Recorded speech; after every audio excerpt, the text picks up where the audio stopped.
दोस्तों नमस्कार। तो कल हमारा 2015 एमपी सिविल जज का जजमेंट हमने आधा देखा था।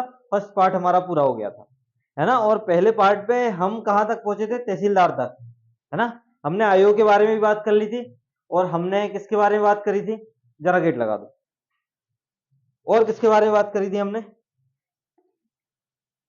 आयोग के बारे में। और याद है कुछ कि नहीं है?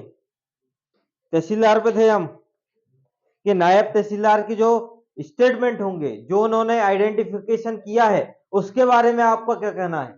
आपका क्या कहना है? प्रोसिक्यूशन की तरफ से क्या एविडेंस आए हैं? डिफेंस काउंसिल ने क्या उसके तरफ बिहाफ पे क्या रखा है? ये सब चीजें हमारे लिए इंपॉर्टेंट थी। अब आपका मैसेज आया था कि नए फॉर्मेट पे सर जजमेंट कैसा होता है। देखिए, नए फॉर्मेट पे जजमेंट करने के पहले पहले हम इसका एनालाइज कर लें आज, और फिर हम आपको नए फॉर्मेट के जजमेंट के हिसाब से समझा देंगे। तो आपका ये वाला जो जजमेंट रहेगा ये पूरा हो जाएगा। क्लियर बात है? और वॉइस वॉइस सब क्लियर है? स्क्रीन क्लियर है? ठीक है, चलिए अब हम स्टार्ट करने वाले हैं। सबसे पहले तो अ,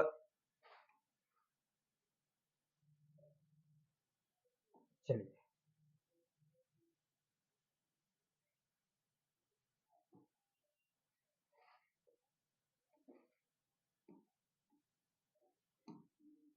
चलिए तो सबसे पहला, जो कल हमने जो रिवीजन किया था, कल हमने जो पढ़ा था, उस पर बात कर लेते हैं जिससे आपको रिकॉल हो जाए। देखो कल हमने क्या क्या पढ़ा था। सबसे पहले हमने ये एक चीज पढ़ी थी कि चोरी हुई है कि नहीं हुई है, इस पे डाउट है। इस पे डाउट क्यों बना था? क्योंकि 4 दिन पहले डिले क्या थी? एफआईआर थी। दूसरा डाउट क्या था? कि वहां पे ताला था कि नहीं था। ताला टूटा क्योंकि उनने बोला कि हमने बंद किया था, उनने बोला हमने आके सुबह खोला तो हमने देखा कि 2 क्राउन नहीं है। अब ताला नहीं है, पहली चीज। ताला है, ताला नहीं है। अगर ताला नहीं है तो टूटा ताला कहाँ है? ये सब चीजों पे बात अगर हमने करी थी कि नहीं करी थी? याद आ रहा कि नहीं आ रहा? फिर उसके बाद आयोग ने मौका नक्शा नहीं बनाया था, सिर्फ अकेली जब्ती रिपोर्ट कही थी कि भैया अभियुक्त के घर से हमने क्या किया? जब्त किया किया। और एक आई विटनेस उनने बोला कि भैया ये है, उसके सिग्नेचर वगैरह के बारे में कोई ऐसी बोली नहीं है। क्योंकि अगर किसी भी, अब हमने सीआरपीसी पढ़ी कि नहीं पढ़ी? हम एक क्या बोलते हैं, वहां पे एक विटनेस लेंगे, विटनेस पे सिग्नेचर होंगे उस पे, तो वो वाली चीजें इसमें मेंशन है क्या? नहीं है। तो थोड़ा सा आईओ पे भी हम संदेह कर सकते हैं कि नहीं कर सकते? बिल्कुल कर सकते हैं। ये इनने अकेली जब्ती रिपोर्ट दी, वो भी अभियुक्त के घर से, मतलब हो सकता है कि आईओ भी मिला हो, आईओ भी मिला हो। अब देखो आगे हम जब कल की अगर आप वीडियो देख रहे हो, कल की वीडियो देख के ही ये समझ में आएगा, नहीं तो बिल्कुल समझ में नहीं आएगा कि ये है क्या चीज। आपको पहली वीडियो देखनी पड़ेगी, ठीक है। अब नायब तहसीलदार पे बात करते हैं। किस पे बात कर रहे थे हम? नायब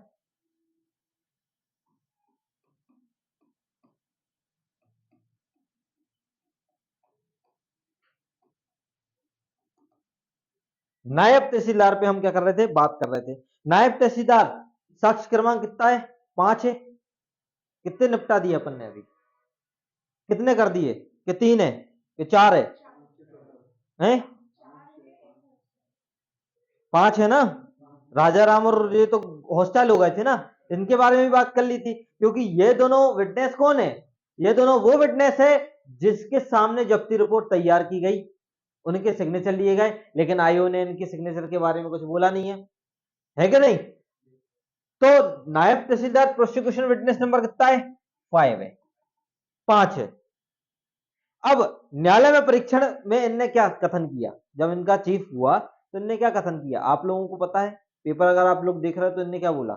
इनने बोला कि भैया कुलदीपक, फरियादी कुलदीपक द्वारा जब्ती का सामान पहचाना गया। उसका जब्ती का सामान मतलब जो भी क्या किया गया था, उससे सीज किया उसके, तो वो उसके द्वारा पहचाना गया कि हाँ ये 2 ग्राउंड है भैया, टाटा मोटर्स वाहनों में उपयोग किए जाते हैं, ये वही है। ठीक है। दूसरी, किया न केवल जब्ती सामग्री की पहचान कार्रवाई कराई, परंतु इस बात का कोई साक्षी नहीं दिया गया। किस बात का साक्षी नहीं दिया गया? एविडेंस किस चीज का नहीं दिया इनने? अकेला इनने बोला कि मैंने पहचान कराई है और उसने पहचान लिया, लेकिन एविडेंस किस चीज का नहीं दिया? कि कार्रवाई में कोई साक्षी था? जब मैं पहचान करा रहा था जब कोई एविडेंस आपने दिया क्या कि इनकी पोस्टथी में इसने पहचान कराई, ऐसा कुछ लिखा क्या आपने इसमें, तो फिर कैसे माने? आपके बोल देने से अकेला हम मान लें कि आपने साक्षी आपने पहचान कराई और हमने मान लिया, ऐसा हो गया क्या? आप लोग सोचते जाओ उस पे। ये लिखने का तरीका है। एक बार सपोर्ट कर दिया हमने कि हाँ इनने ऐसा ऐसा किया, एक बार फिर रिवर्ट करना उसी चीज का, इस बार फिर रिवर्ट करना कि इनने कोई साक्ष्य पेश नहीं किया इस चीज का। ठीक है, अगला स्टेटमेंट आपके नजरिए में क्या होना चाहिए? अगला स्टेटमेंट कि इनने कोई साक्ष्य पेश नहीं किया, फिर ये तो होगा प्रोसिक्यूशन की लिखने का तरीका। अब ऐसे लिखोगे, डिफेंस काउंसिल ने, बचाव पक्ष ने क्या बोला, क्या बोला था बचाव पक्ष ने, पढ़ो। बोला था ना चोरी की वस्तुओं का उचित रूप से पहचान नहीं हो पाई, बोली ना ये वाली बात, उसने रिवर्ट कर दिया। अगर उसने जब रिवर्ट कर दिया भैया, तो फिर क्या फाइंड हो रहा है आप लोगों को लास्ट में? जब उसने बोला कि उचित रूप से पहचान नहीं हो पाई और अभियोजन मामले का जो भी साक्ष्य है वो युक्तियुक्त संदेह से परे है, मतलब इनको डाउटफुल साक्ष्य लग रहा है पूरे जो आप दे रहे हैं, प्रोसिक्यूशन दे रहा है वो सब क्या है, डाउटफुल है। तो फिर फाइंडिंग क्या लिखोगी?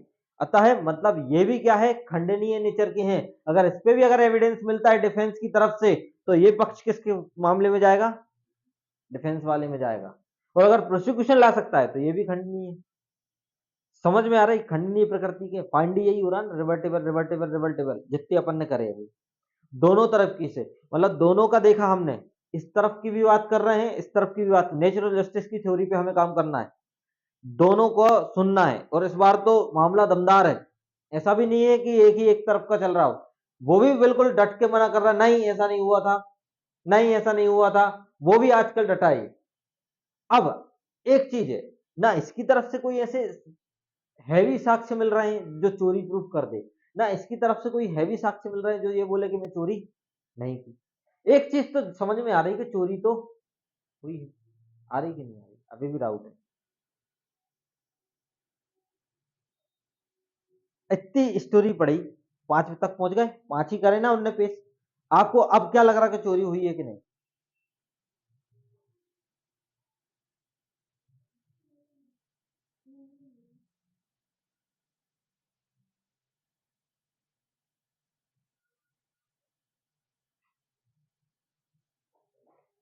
नहीं हुई,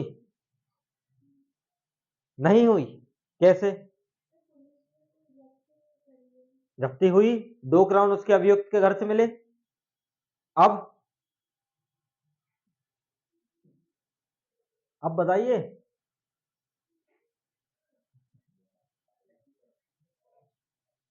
पहले वाला वीडियो देखना तो ये डिस्कशन समझ में आएगा, जो भी देख रहे हैं पहले देखना फिर समझना, और आप लोग भी घर जाके पहले वो देखना, तो लिंक समझ में आएगी कि ये लिंक चलती कैसे है। क्योंकि पहले मैंने वो कल मैंने बहुत शायद बहुत सारी चीजें बता दी कल वीडियो में, आपको हर चीज का डाउट कि आपको सोचना किस किस छोटी छोटी चीजों पे आपको सोचना है। मेन चीज सोचना कैसे, अगर ये आ गया ना तो जजमेंट लिखना कैसे ये आपको सिखाने की कोई जरूरत नहीं है, रटो लिखो, क्या दिक्कत है? ये फॉर्मेट आपके पीछे, यही आज आप लोगों को रटवाने के लिए कि ये कहाँ फिट करना है और ये बनाया है। ठीक है चलो,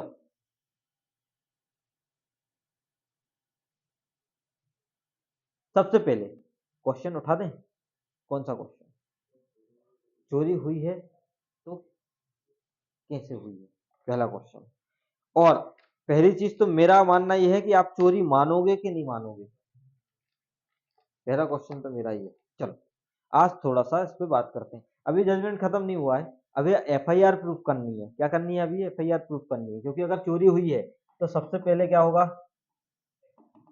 एफआईआर प्रूफ होगी ना, सबसे पहली चीज। सबसे पहले देखो आओ समझते हैं कहानी को, चलिए।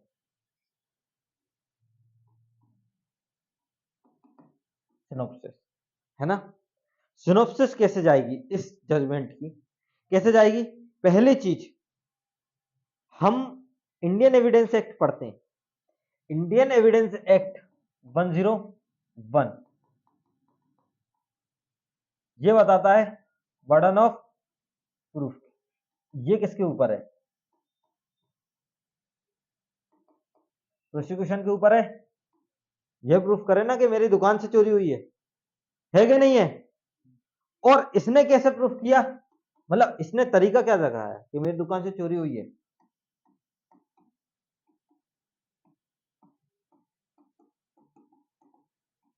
आवेदन करके। पहले आवेदन हुई थी, डायरेक्ट एफआईआर हुई थी? आवेदन दिया था तब जाके पुलिस ने एफआईआर करी, क्योंकि जब्ती हो गई थी। क्राउन किसके घर से मिले थे? अभियुक्त के घर से। इसका मतलब ये है। और दूसरी चीज, अभियुक्त ने ये बोला ही नहीं कि मैंने चोरी नहीं की, उसने ये बोला मुझे झूठा फंसाया जा रहा है, इसके घर से चोरी तो हुई है, ऐसा बोला ही नहीं है।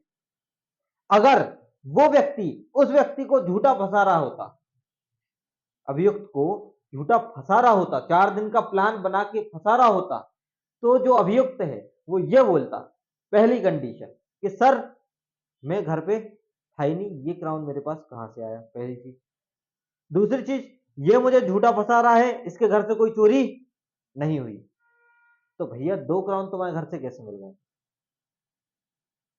अब उसके बिहाफ पे सोचना है। इनके हिसाब से खूब सोच लिया अपन ने, इसके बिहाफ से भी तो सोचो। अगर हम एडवोकेट हैं और हमें उसको बचाना है, तो आप क्या क्या पॉइंट रख सकते हो इस चीज पे? चोरी वाले इंसान को बचाना है, सोचो सोचो सोचो, बचाओ। ऐसे बचाएंगे? पहला तो अभी अभी रुक जाओ, हाँ आप लोग बचाओ, मैं तो इस पे ही हूँ, अभी सिनॉप्सिस बिगड़ जाएगी। और क्या पॉइंट रख सकते हो? हैं? हॉस्टाइल हो गए,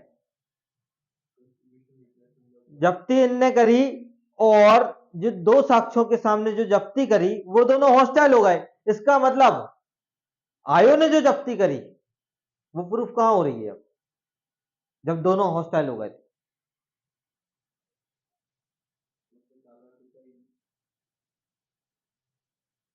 अब और मेन चीज, जब इन्वेस्टिगेशन करी तो गवाहों को ज्वाइन किया नहीं, किया ना? और और और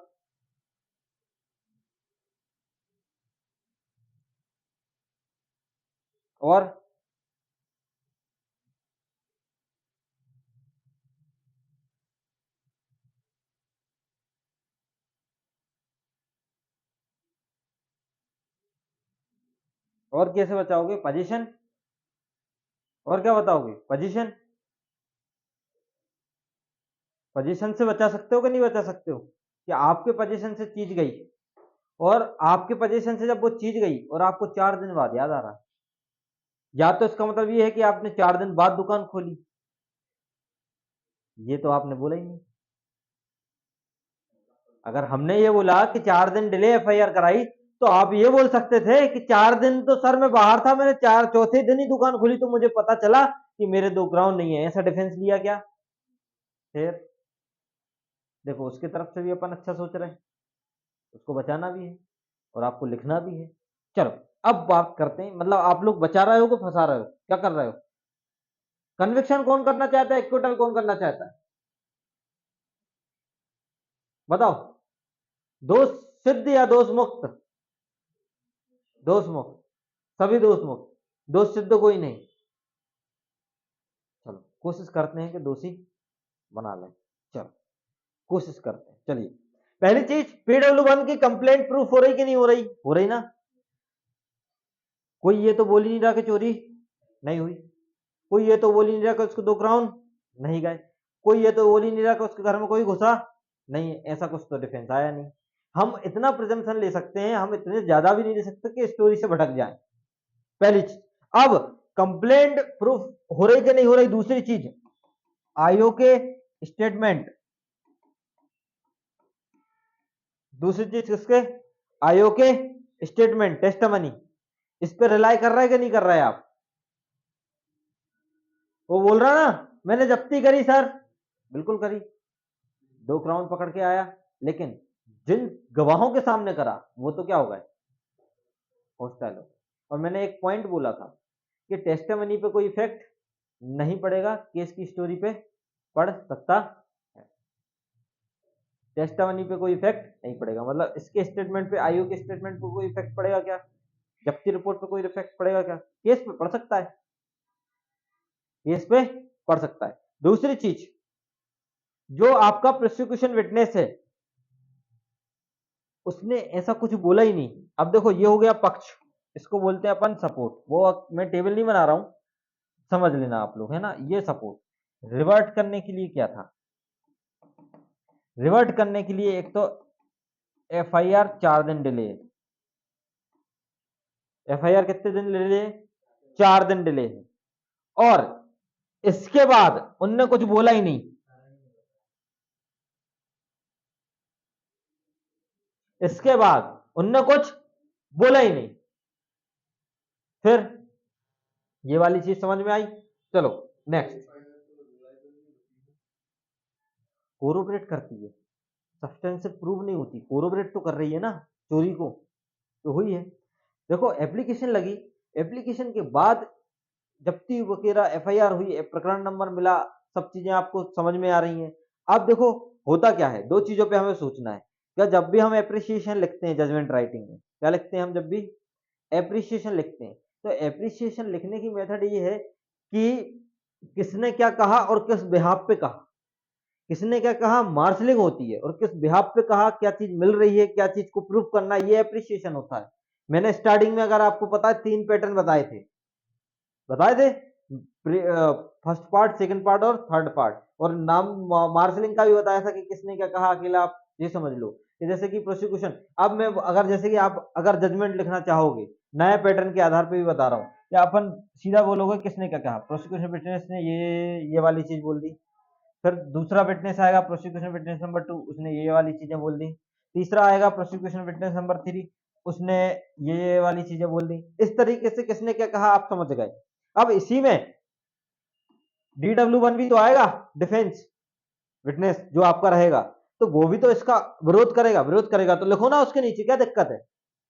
और जो फाइंडिंग हो रहा है दोनों के स्टेटमेंट को मिला के, खंडनीय है, सपोर्ट कर रहा है, रिवर्ट कर रहा है, ये भी लिखो, यही तो लिखना है। आपको बढ़ाना कैसे है, लेंथ कैसे बढ़ानी है, वो भी प्रॉपर वे में, ऐसा नहीं है कुछ भी लिख रहे हैं, ऐसा भी नहीं है। देन इसके बाद अब इसमें जो आपका एप्रिसिएशन का पैरा बता रहा हूं मैं, ये पैरा 6 से लगभग स्टार्ट हो जाता है एप्रिसिएशन, किससे, पैरा 6 से 5 तक तो आपको फॉर्मेट याद करना है, मतलब एक फॉर्मेट नया और बन गया है उसके हिसाब से, वो 5 पॉइंट ये भी छोड़ो, आपको याद करना है, ठीक है। एप्रिसिएशन है ये, एप्रिसिएशन में सबसे पहली लाइन ये होनी चाहिए कि बर्डन ऑफ प्रूफ किस पे होना चाहिए, प्रोसिक्यूशन पे। एप्रिसिएशन में सबसे दूसरी लाइन ये होनी चाहिए कि कंप्लेंट प्रूफ हो रही कि नहीं हो रही, प्रोसिक्यूशन विटनेस नंबर 1 ने कंप्लेंट इतनी तारीख को करी, इसके बाद आयोग ने जब्ती रिपोर्ट प्रूफ कर दी, उसने इन्वेस्टिगेशन कर दी, ये वाली चीजें। इसका रिवर्ट करने के लिए क्या चाहिए, इसकी रिवर्ट करने के लिए हमने एफआईआर को 4 दिन डिले कर दिया, बोला ना कि 4 दिन डिले भैया, लेकिन आयु के इन्वेस्टिगेशन पे क्वेश्चन उठा क्या, बताओ। अब कन्विक्शन के रुख मोड़ रहा हूं मैं आपको, आयोग के इन्वेस्टिगेशन पे क्वेश्चन उठा क्या, नहीं उठा। गवाह पे उठा कि हॉस्टाइल हो गए, मनगढ़ंत कहानी बना रहा है आयोग, यही लिखा ना, आयोग क्या बोला, मनगढ़ंत कहानी बना रहा, लेकिन मनगढ़ंत कहानी, लेकिन इन्वेस्टिगेशन पे कोई क्वेश्चन उठा गया कि जब्ती नहीं हुई, ऐसा कुछ बोला, तो कोई जब्ती नहीं हुई, नहीं ऐसा कुछ नहीं बोला। मनगढ़ंत कहानी मतलब 2 साक्ष्य हो गए, इनका मिला फैला, ये सब चीजें, इनने कोई प्रूफ वास्तविकता में कोई ऐसा दिया नहीं। देन इसके बाद पोजीशन, अब पोजीशन अगर मैं बात करूं, पहला हो गया कंप्लेंट, दूसरा मानते हैं हम पोजीशन, ले लो, क्या ले लो, एक चोरी जब प्रूफ होती है तो पोजीशन में होती है, विदाउट कंसेंट चोरी होती है। कल के बारे में बात करूं अगर, तो 5 एसेंशियल कंटेंट अगर आपको याद है तो चोरी के लिए वो चीजें बहुत देखी जाती है। डिसऑनेस्ट इंटेंशन तो हमें पता नहीं चल रहा, हमें ये पता चला मूविंग प्रॉपर्टी है, मूवेबल प्रॉपर्टी मूविंग हो गई, चोरी हो गई, विदाउट कंसेंट हो गई, पोजीशन से चली गई, ये सब चीजें तो मिल रही हैं, लेकिन हमें डिसऑनेस्ट इंटेंशन अभी भी नहीं मिल रहा, क्योंकि हमें चोरी का भी पता नहीं चल रहा कि इसी ने करी के किसी और ने करी। तो पोजीशन PW1 खुद का है, दूसरी चीज। अब PW2 ने पोजीशन प्रूफ करने के लिए क्या किया, क्या किया पोजीशन प्रूफ करने के लिए? PW2 आयो, मेमो बनाया, क्या बनाया, सीज किया। और जब सीज किया उसने दूसरे के घर से, तो उसने बोला कि इसके पोजीशन से चीज गई इसके पोजीशन में, वो भी विदाउट कंसेंट। और कौन दो साक्ष्य की उपस्थिति में, रामगोपाल और राजा राम, गोपाल और राजा राम, प्रोसिक्यूशन विटनेस नंबर 3 और प्रोसिक्यूशन विटनेस नंबर 4। देन इसके बाद अब दिमाग चलाना है, छोटा सा जजमेंट है, आप लोगों को लिख के लाना है ये वाली चीज।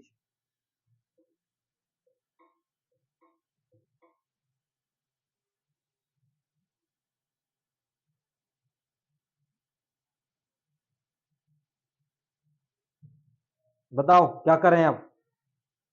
दो जगह आप फंस गए। पहला, बताओ कहां फंस रहे हैं आप लोग? बस यहीं तो फंस गए।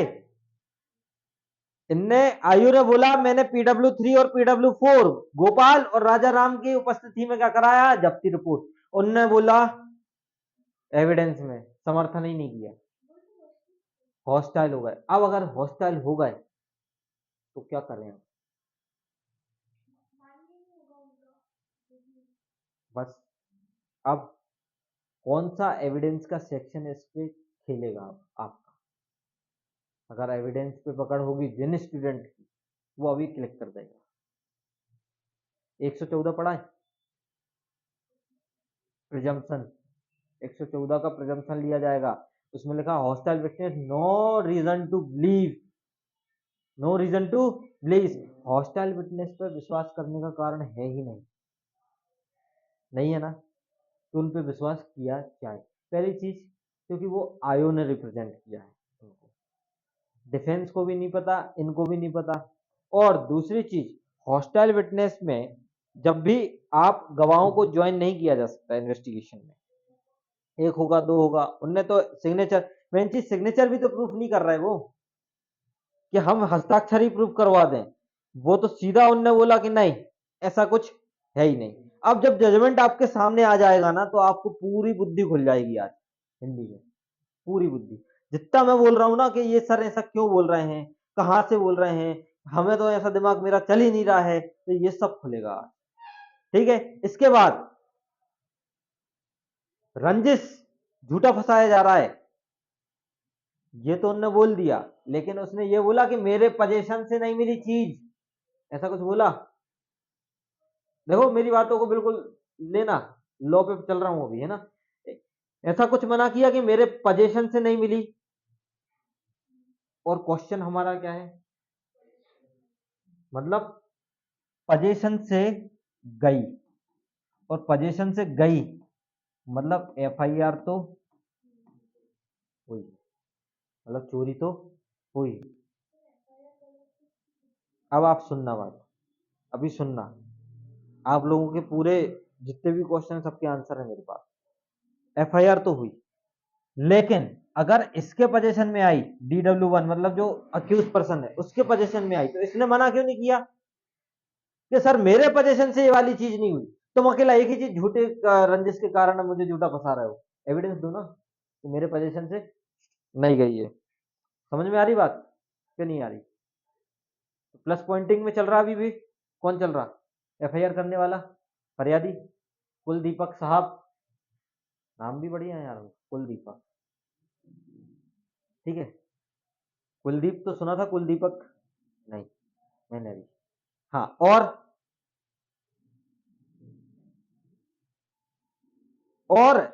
अभी अभी अभी अभी देखो, आप लोग अभी टोटल कर रहे थे ना, अब कन्विक्शन करोगे।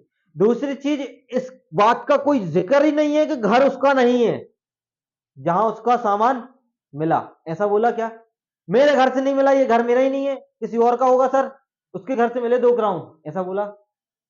फिर और अब कैसा लग रहा, अब दोषी लग रहा, दोषी लग रहा है? घर का बोला ही नहीं ना कि मेरे घर से नहीं मिला, इसका मतलब तुम्हारा ही घर है वो, और तुम्हारे घर से ही मिला है, और तुम्हारे पोजीशन से मिला है। अब अयो, अरे प्रिजम्पशन ले लिया ना हमने तो। अरे एफआईआर अभी प्रूफ करी ना। चोरी के लिए 5 कंटेंट होने चाहिए। क्या होने चाहिए? मूवेबल प्रॉपर्टी, विदाउट कंसेंट से, आपके पोजीशन से गई ना चोरी, तो मतलब गई, सामान तो गया। अब ताला टूटा नहीं टूटा अपने को क्या पता भैया? हमें तो चार्ज लगाना ही पड़ेगा ना, ताला टूटने का भी, घर में घुसने का भी, जो कि लगाया है 457 और 380। लगा के नहीं, हमें तो लगाना पड़ेगा। और लगाने के लिए हमारी लैंग्वेज ऐसी होगी जिससे प्रूफ हो जाए। आपके मन से नहीं चलेगा कि सर ताला है ही नहीं, ताला टूटा ही नहीं है तो चोरी। उनने तो ताले का जिक्र ही नहीं किया। ताले का जिक्र तो हम कर रहे। उनने तो कुछ ऐसा बोला भी नहीं। उनने तो घर का भी नहीं बोला, लेकिन घर का जिक्र तो हमें करना पड़ रहा, क्योंकि हमारा लॉजिक चाहिए ना हमें तो। अगर तुम्हारे घर से तुम बोल रहे झूठा फंसाया जा रहा, चलो मान लिया झूठा फंसाया जा रहा, ठीक है, मान लिया। अब तुम्हें अगर झूठा मैं फंसा रहा हूं, चलो तुम्हारे मैं फंसा रहा हूं, तुम घर में थे नहीं, मैं आया, मैंने 2 क्राउन रख दिए।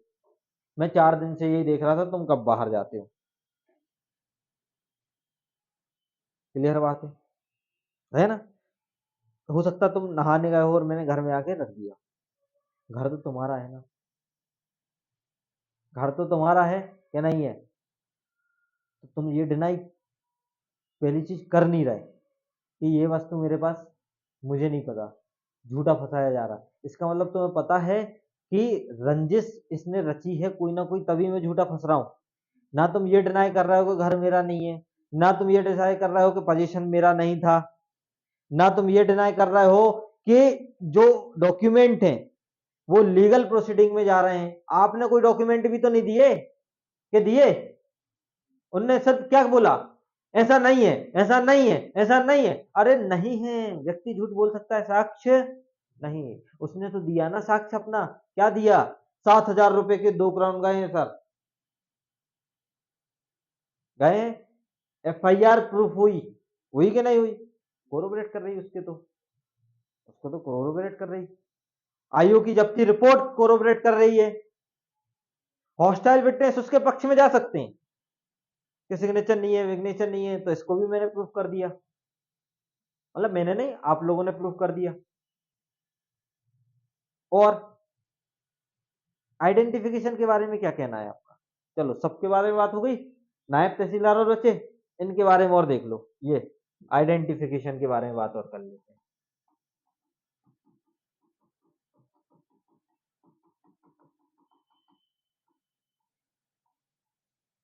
क्या कहना है आपका आइडेंटिफिकेशन के बारे में? बोलिए।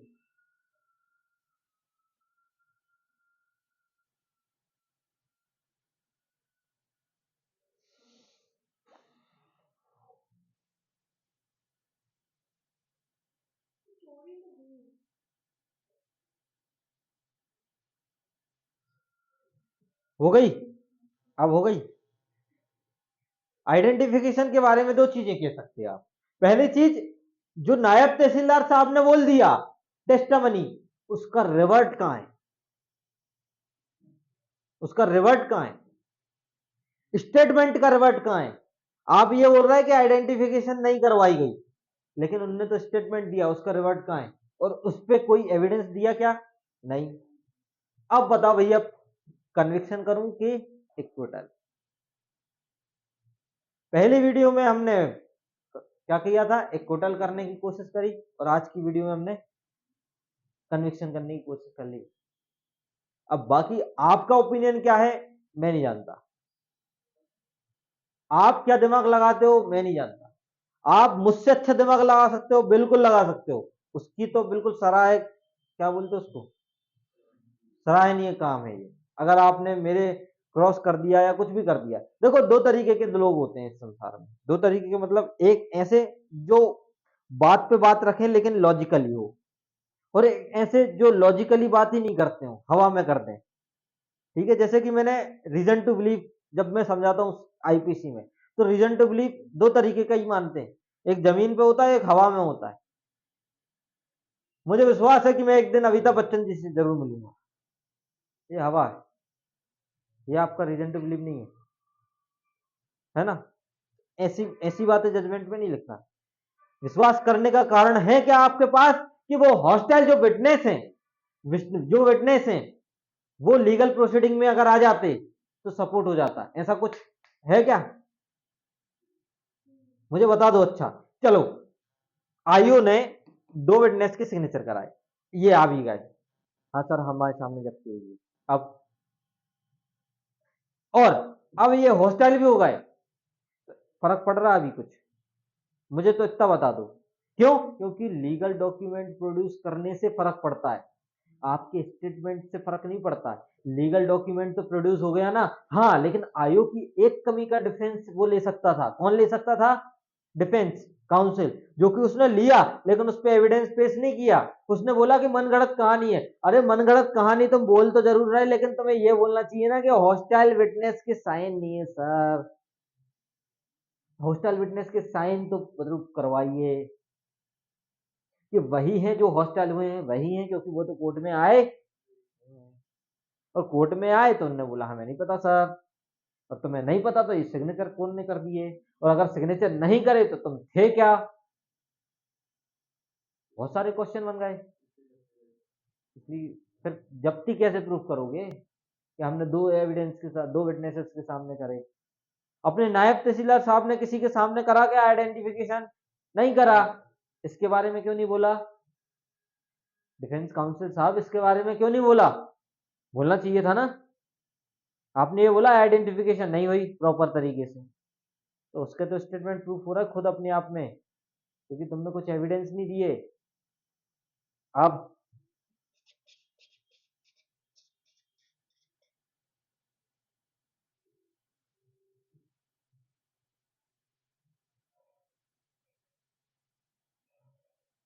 अब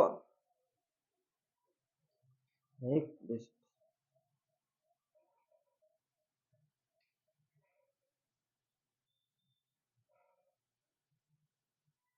अच्छा एक चीज बताओ, हम जब अगर आपने सीआरपीसी अच्छे से पढ़ी है, जब हम सीज करने जाते हैं तो विटनेस का होना जरूरी होता है क्या?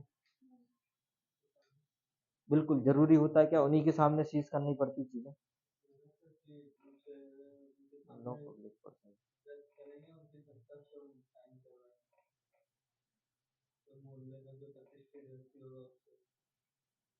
हम्म,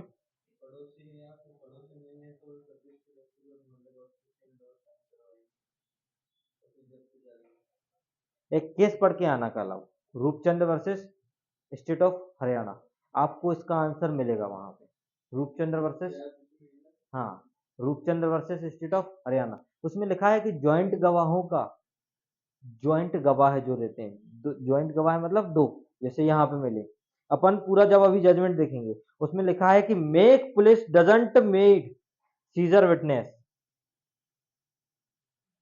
मतलब ये है कि पुलिस वाले जो सीज रिपोर्ट जब तैयार करते हैं तो उसमें no public person joint investigation जरूरी नहीं। समझ में आ रही बात? इसको पूरा जब स्टडी करोगे आप, जैसे अब मैं अपना जजमेंट खोल रहा हूं, है ना, आपको क्लियर हो गया होगा, सब पे मैंने बात कर ली लगभग, उनकी तरफ से भी देख ली, इनकी तरफ से भी। अब कन्विक्शन करना, एक्विटल करना आपका ओपिनियन है, मेरा ओपिनियन नहीं है, ठीक है? आपको जो जैसा लगे वैसा करना और लिखना। चलो अब बात करते हैं न्यू फॉर्मेट पे, आ जाइए, दिख रहा है क्लियर? क्लियर बिल्कुल। चलो sit।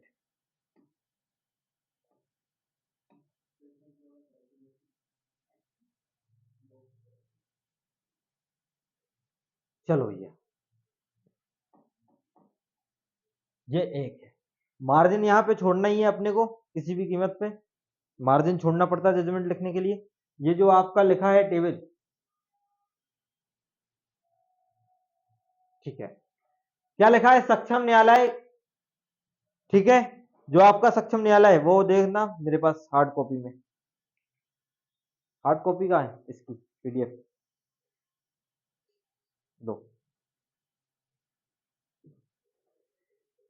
सक्षम न्यायालय समक्ष सत्र न्यायाधीश नहीं लिखना है, लेकिन है ना।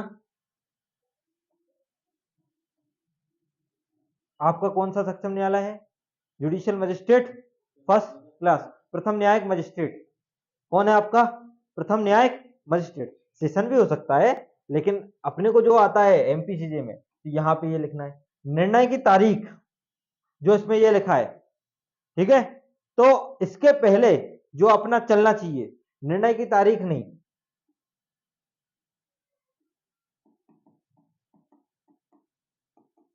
घोषित दिनांक।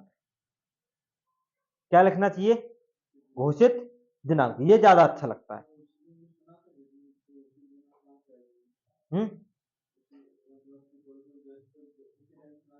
बिल्कुल बिल्कुल, लेकिन अपन को क्या लिखना है?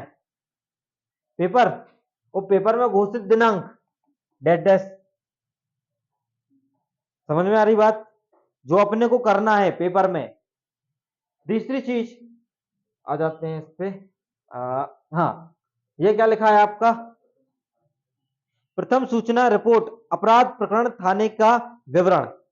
ये पूरी हेडलाइन जो आपको है, ये बड़े अच्छे से याद रखनी है। प्रथम सूचना रिपोर्ट अपराध और पुलिस थाने का विवरण। हिंदी में चलेगा भैया, है ना। जिसको भी जैसा भी लगे, हिंदी का जजमेंट राइटिंग है ना। इंग्लिश वाले का फॉर्मेट आपको मिल जाएगा, लेकिन हिंदी में आपको पूरा समझ में आएगा, ठीक है। इसके बाद परिवादी, ये तो आपका वो पुराना पैटर्न है, याद आया, सिर्फ बॉक्स में कर दिया, सेम वही है पुराना। अगर देखोगे आप लोग तो परिवादी राज्य हो गया, इसमें परिवादी का नाम हो गया, प्रतिनिधित्व द्वारा अधिवक्ता का नाम आएगा इधर, फिर उसके बाद अभियुक्त आएगा आपका नाम सभी विशिष्टियां सहित, ठीक है। साक्षी क्रमांक, जो अभियोजन साक्षी क्रमांक 1, अभियोजन साक्षी क्रमांक 2, इनका नाम जो भी रहेंगे, अभियोजन क्रमांक 1 2 जितने भी हों आपके, ठीक है। इसके बाद प्रतिनिधित्व कौन कर रहा है इसकी तरफ से, अभियुक्त की तरफ से, ये कर रहा है, ठीक है। अभियुक्त साक्षी क्रमांक 1, अभियुक्त, यहाँ पे आ का मीनिंग अभियुक्त है ना। और परिवादी का, ठीक है, आगे बढ़ते हैं। और परिवादी की जगह मेरे ख्याल से आप अभियोगी लिखना। क्या लिखना आप?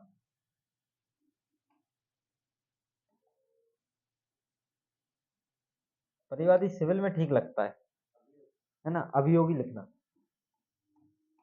या अभियोगी की जगह एक चीज और हो सकती है, फरियादी लिखना, जो भी ठीक लगे। परिवादी भी चल जाएगा, ऐसा बोल नहीं रहा हूं, लेकिन ये क्रिमिनल के हिसाब से ठीक है, ठीक है। ये सिविल में ज्यादा यूज होता है, तो ये अभियोगी परिवादी। चलो आगे बढ़ते हैं आप। हाँ, तो भैया अपराध की तारीख, अब अपना अपना जजमेंट खोलो और बोलते जाओ, मैं फिल इन द ब्लैंक्स करता हूं इसका पूरा।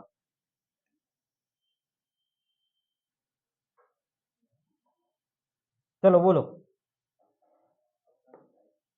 कितना है अपराध की तारीख? कब हुई अपराध, घटना कब की है? 25 है, 29/8/2007। हाँ, तो अपराध कब, घटना कब की है? चोरी कब हुई? अरे यार, तो बताओ, दो लोग नहीं। 25 चोरी हुई, ठीक है। देन इसके बाद प्रथम सूचना रिपोर्ट की तारीख कितनी है?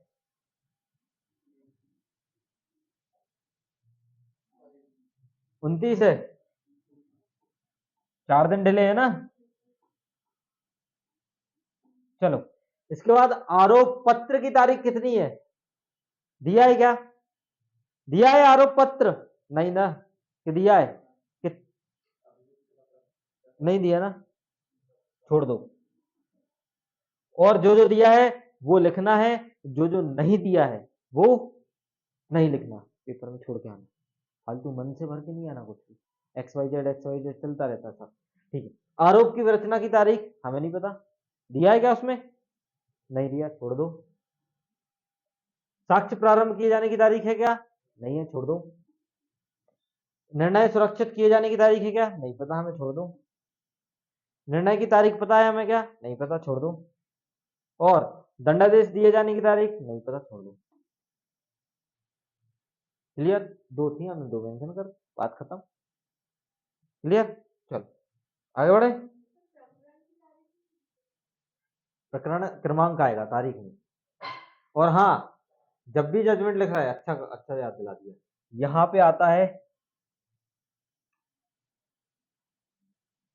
कहाँ गया वो, आपने लिखा नहीं है क्या?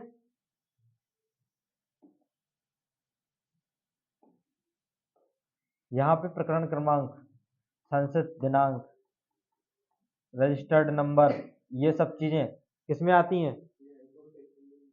ऊपर आती हैं। ठीक है, अभी प्रैक्टिकल जजमेंट बताऊंगा तो देखना आप लोग, है ना, ये सब इसमें आती है। और हर पेज पे, हर पेज पे, जैसे ये वाला पेज है, इस पे भी आएगा आपका प्रकरण क्रमांक और संचित दिनांक। फिर इसके बाद जो अगला फिर पेज आएगा, उस पे भी आएगा प्रकरण क्रमांक और संचित दिनांक। ये हर पेज पे आएगा आप।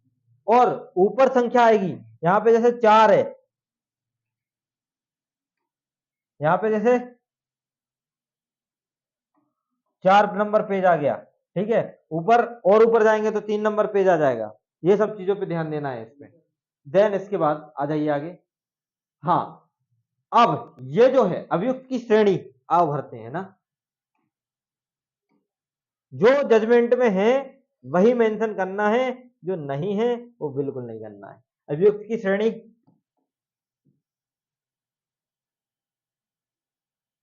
ठीक है, अभियुक्त का नाम दिया है?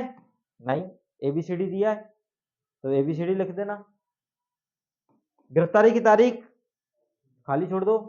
जमानत नहीं पता, नहीं पता। दोष सिद्ध दोष मुक्त, अब तो पता है ना क्या करना है, या दोष सिद्ध कर रहे होगे, दोष मुक्त तो लिखो यहाँ पे, दोष सिद्ध, दोष मुक्त, दोष सिद्ध। पलट गए यार आप लोग यार, हैं? मतलब अभी बोल रहे थे चोरी नहीं हुई, ताला नहीं टूटा, जेर नहीं टूटा, मैंने घुमाया तो घूम गए।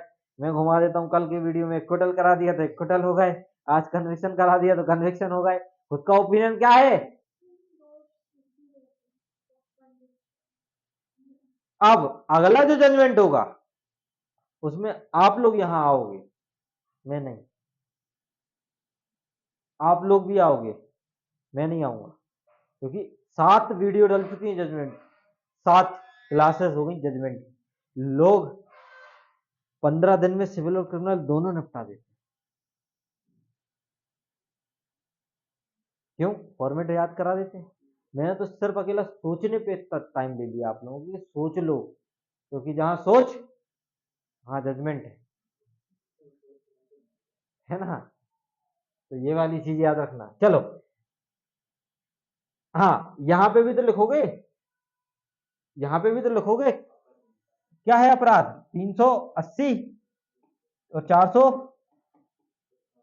प्रूफ हो रही तो लगा दो, बदल रही तो बदल दो, क्योंकि ये जजमेंट लिख रहे हो, चार्ज नहीं लगा रहे हो। ठीक है। और हाँ, अधिरोपित दंडादेश जो भी आपको लिखना है लिख सकते हो, कि आपको लगता है कि चोरी के केस में कितना होना चाहिए तो 1 वर्ष लिख दो, 3,000 रुपये जुर्माना लिख दो, 1,000 रुपये जुर्माना लिख दो, जैसा भी तुम्हें ठीक लगे। 2 ग्राउंड 7,000 रुपये के थे तो 1 1 साल की सजा काफी है ना, जितना तुम लिख सको उतना लिख देना। इसके बाद 428 में, जब 428 दंड प्रक्रिया संहिता, ये वाली सेक्शन हो सकता है चेंज हो जाए, तो इसलिए सेक्शनों पे बात नहीं कर रहा हूं मैं, पूरे जजमेंट राइटिंग में सेक्शन पे कहीं भी चर्चा नहीं करी मैंने, कॉन्सेप्ट पे अकेली चर्चा करी है। ठीक है, तो ये 428 वाली बात भी याद रखना कि प्रयोजनात् विचारण के दौरान भोगी गई निरोध की अवधि, मतलब होता क्या है, जब किसी व्यक्ति को गिरफ्तार कर लिया जाता है, अब उसने आधी भोग ली, आधी बची है, तो आधे में पैसा, जैसे अपने को याद है अनुपातिक दंडादेश जिसको बोलते हैं आधा आधा, तो वो भी लिखो कितनी भोग ली, ठीक है, या कितनी भोगना है, ये वाली चीज भी लिख दो। चलो इसके बाद आगे बढ़ जाए। कॉन्सेप्ट समझ में आ रहा है ना, चलना क्या है? हाँ, ये जो है, ये जो दो पेपर है आपके पास, 2 ही पेपर है ना ये, हाँ, ये जो 2 पेपर हैं ये आपको ऊपर लगाना है जजमेंट में। कहाँ लगाना है? ऊपर, जब स्टार्ट करते हैं, जिससे आपको पूरा दिख जाए। और बाकी जो बीच में जो अप्रिसिएशन, मार्शलिंग और ये सब चीजें करनी, डिटर्मिनेशन पॉइंट आपको लगाना है, प्रोसिक्यूशन की जो समराइजेशन स्टोरी, पुराने पैटर्न जैसा है। अब जब आपका अप्रिसिएशन खत्म हो जाता है, फिर इस पे आते हैं। अभियोजन प्रतिरक्षण न्याय क्या लिखा है, न्यायाधीन प्रदर्शों की सूची, क्या लिखा है, न्यायालयीन, हाँ प्रदर्शों की सूची। अब न्यायालय ने क्या क्या सूची बनाई है उसके हिसाब से, क्योंकि आप जज हो, आपको ये लास्ट में बनाना है सब कुछ लिखने के बाद। सूची बना रहे हो तो सूची लास्ट में बनती है, स्टार्टिंग में नहीं, है ना, कि हमने ये वाली चीजें प्रदर्शित की हैं तो उनको पढ़ने में भी आसानी होगी और आपको। अब लेकिन प्रैक्टिस बहुत मेहनती से करना है। कितना मिनट लगता है बनाने में, बहुत ज्यादा लगता है, जजमेंट राइटिंग छूट जाएगी। कोशिश में बताऊं कैसे किया था, डंडी बाद में खींचना, लाइन बाद में खींचना, लिख पहले ले, मेरा पर्सनल सजेशन। या अगर बॉक्स बनाने बैठ जाओगे तो दिक्कत हो जाएगी। अगर टाइम मिला तो 2-3 बॉक्स बना के आ गए, और अगर टाइम नहीं मिला तो आपको प्रॉपर वे में दिख तो रहा है, नहीं समझे, नंबर कम कटने के चांस बता रहा हूं बस मैं। बाकी बॉक्स अगर जिसने भी प्रॉपर बना दिए उसके नंबर तो है ही यार, लेकिन बॉक्स बनाने पे इस बार नंबर है, इसलिए वो आया है इस बार, और आया मेरे, अभी से प्रैक्टिस, 15 मिनट लेना बस इस पे, इससे ज्यादा अगर जा रहा है ना 15 मिनट से ज्यादा तो कोशिश भी मत करना। 15 मिनट बहुत है इसके लिए, क्योंकि आपको पूरा जजमेंट लिखना है फिर इसके बाद, ठीक है, ये लास्ट में आएगा। अब प्रादर्श संख्या, जो आपका अभियुक्त साक्षी क्रमांक 1 हो गया, अभियोजन साक्षी क्रमांक 2 हो गया, इसके बाद प्रतिरक्षा में जो मैं बता रहा हूँ, जो पॉइंट अपन ने लिखे हैं, कौन कौन पेश हुआ, इसमें बोला कि भैया बाकी तरफ से डिफेंस साक्षी क्रमांक 1, डिफेंस साक्षी क्रमांक 2, इनकी तरफ से क्या प्रदर्श, प्रदर्श मतलब समझ रहे हो, साक्ष्य, कॉपी, इसकी तरफ से जैसे कि मैं बताऊं, जैसे कि लिखना है, इसमें एफआईआर लिख दोगे, पहली एफआईआर, दूसरी जब्ती रिपोर्ट हो गई, और अगर मारपीट की बात आती है तो एमएलसी, एक्सरे वगैरह, इसमें लाइन बढ़ती जाएगी। इसमें 1 2 3 है ना, 3 डाल के और लिख देंगे अपन, 4 डाल के और लिख देंगे, एमएलसी रिपोर्ट अलग, 5 डाल के एक्सरे रिपोर्ट अलग, इस तरीके से करेंगे काम। इसके बाद आगे बढ़ते हैं, प्रतिरक्षा, ये वाली चीज हो गई, ये वाली, इसकी तरफ से भी अगर ज्यादा साक्ष्य है तो ये, अगर एक ही है तो ये एक कॉलम गोल कर देना, क्योंकि जजमेंट के हिसाब से आपको चलना है, पैटर्न के हिसाब से नहीं चलना है, समझ गए। इसके बाद आते हैं अपन किस पे, न्यायालयीन प्रदर्शन पे। अभी ये हो गया अभियोजन की तरफ से और अभियुक्त की तरफ से कि क्या क्या आया। अब न्यायालय की तरफ से क्या, न्यायालय में क्या क्या पेश हुआ, तो एविडेंस स्टोरी देख लेना, इसमें देखना एफआईआर वाले, किसमें, इसमें जो एफआईआर पे जैसे बोलता है ना, पीठ में लग गई सर, डॉक्टर ने एमएलसी रिपोर्ट प्रूव कर दी, आयो ने जब्ती और मौका नक्शा बनाया, तो सब इसमें लिख दिया। इसके बाद डिफेंस ने जो उसमें बोला 313 के जब स्टेटमेंट होते हैं, जो उसने बोला वो इसमें लिख देना, ठीक है। इसके बाद जो न्यायालयीन प्रदर्शन में मतलब जो साक्ष्य में आए थे वो इसको लिख देना, जैसे एमएलसी रिपोर्ट, डॉक्टर बोलता है कि इतनी चोट लगी, एमएलसी रिपोर्ट हो गई, प्रदर्शन वो क्या बोलते हैं, अरेस्ट मेमो हो गया या सीजर मेमो हो गया, ये अगर पेश करे हैं तो लिखो, नहीं करे हैं तो मत लिखो। इसके बाद आवश्यक वस्तुएं जो भी लगनी चाहिए, जो अपने पास अगर हो तो लिखो, नहीं हो तो मत लिखो। आवश्यक वस्तुएं, भौतिक सामग्री संख्या जो भी उसने दी हो इसके अलावा भी, ठीक है, वो लिख। अब वैसे तो नहीं दी, चोरी में दी है क्या, नहीं दी तो हटाओ, ठीक है, हटाओ, क्या कॉलम बना के छोड़ के आ जाओ, ठीक है, कॉलम बना के छोड़ के आ जाओ, क्योंकि पैटर्न तो पूरा चाहिए। देन इसके बाद अभियोजन प्रति साक्ष्य, न्यायालयीन साक्ष्यों की सूची, साक्ष्यों की सूची, जैसे आयो हो गया, डॉक्टर हो गया, जितने चीजें उनने पेश करी, गोपाल हो गए, राजा राम हो गए, फलाना हो गए, ढिकाना, जो जो पेश कर रहे हैं वो, ठीक है, ये सब चिकित्सीय साक्षी, पत्र साक्षी, अन्य साक्षी जो भी आए थे तो उनकी लिस्ट बना दो, 1 2 3 4 5, इस तरीके से, जितने हैं 5 है ना, तो इस तरीके से बनाओ। इसके बाद क्या आ रहा आपका, ज्यों का त्यों, हाँ प्रतिरक्षा में जो जो पेश किया, उनने कोई पेश ही नहीं किया, अपने चोरी वाले में कुछ पेश किया क्या, नहीं किया, तो बस अकेला ज्यों का त्यों करके छोड़ दो। इसके बाद न्यायालय में यदि कोई किया है, बिल्कुल किया, न्यायालय न्यायालय में तो किया है ना, क्या किया, कोई आई विटनेस है क्या चोरी का, नहीं है, पुलिस साक्षी है, बिल्कुल है, विशेषज्ञ साक्षी, चिकित्सीय साक्षी, इनकी जरूरत है नहीं है चोरी में, तो ये भी नाम नहीं लिखना है। तहसीलदार का लिखना है, पंच साक्षी में आ जाएगा, तहसीलदार आइडेंटिफिकेशन थ्योरी के तहत, ठीक है, ये स्पेशल मेथड, तो ये वाले जी यहाँ पे उनके आ जाएंगे क्या, नाम। ये नायक साक्षी नंबर 1 होते हैं, ये आपके बी की तरफ से जाएंगे, प्रतिरक्षा की तरफ से, ये अभियोजन की तरफ से जाएंगे, और ये किसकी तरफ से जाएंगे, आपके भौतिक आवश्यक वस्तुएं जो भी पेश करी गई हैं, जैसे डंडा वंडा, ये सब चीजें जो पेश करी जाती हैं वो वाली चीजें इसमें आ जाएंगी, ठीक है। जैसे इसमें कहा है कि 2 ग्राउंड थे ना आपके, 2 क्राउन वगैरह ये इसमें आ जाएंगे। बंदूक इसमें आवश्यक वस्तुएं में नहीं, नाम जो वो मांग रहा है बस वो अलग से कुछ नहीं, बस मीन्स के नाम मांगे ना आवश्यक वस्तुओं में तो मीन्स के नाम लगे जो प्रोड्यूस किए हैं, मन से नहीं, जो प्रोड्यूस किए हैं वो वाली चीज है। ठीक है, चलो ये आपको नया पैटर्न समझ में आया ना। 2 आपको स्टार्टिंग में लिखना, लास्ट में जो सूची आपकी बन रही है वो वाली चीज। अब खुल रहा है आपका मेन पीडीएफ, तो कहां थे अपन, फिर से उस पर जाना पड़ेगा क्या, प्रोसेस पे जाएंगे क्या?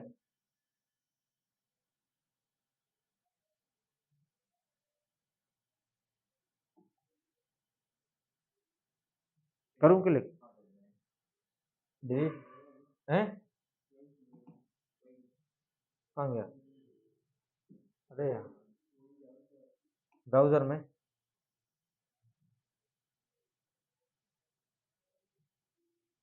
कहाँ है, ये है, यही है ना, नहीं नहीं नहीं ये नहीं, अरे यार वो जो ओरिजिनल प्रैक्टिकल जजमेंट है जो, थोड़ा वो दिखा दे, नहीं कॉपी वाला नहीं अभी। हम्म, क्यों, चलने दो ना, कोई दिक्कत नहीं है, तो टाइम ले रहा क्या ये वाला, कितना टाइम लेगा लगभग,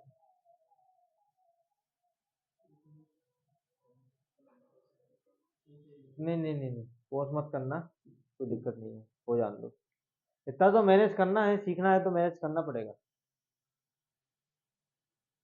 ओपन हो रहा है भैया जरा, है ना, वेट करिए, डिजिटल माहौल डिजिटल, हाँ कन्विक्शन कौन इक्विटल क्यों नहीं कर रहा यार, अब भैया इक्विटल कर दो, स्टेटमेंट चाहिए मुझे लेकिन इक्विटल की, कर दो इक्विटल, कोई दम वाली बात नहीं है, कर दो कर दो कर दो इक्विटल कर दो, ये खुल ही नहीं रहा यार, अरे ज्वाइन कौन करेगा भैया, वीडियो मर्ज करना नहीं आता मुझे, पॉज कर रहा है, चलिए ये देखो, ये देखिए आपके सामने, लिखना बिल्कुल ऐसे ही है जो मैं बता रहा हूं, है ना, बिल्कुल वैसे ही लिखना है,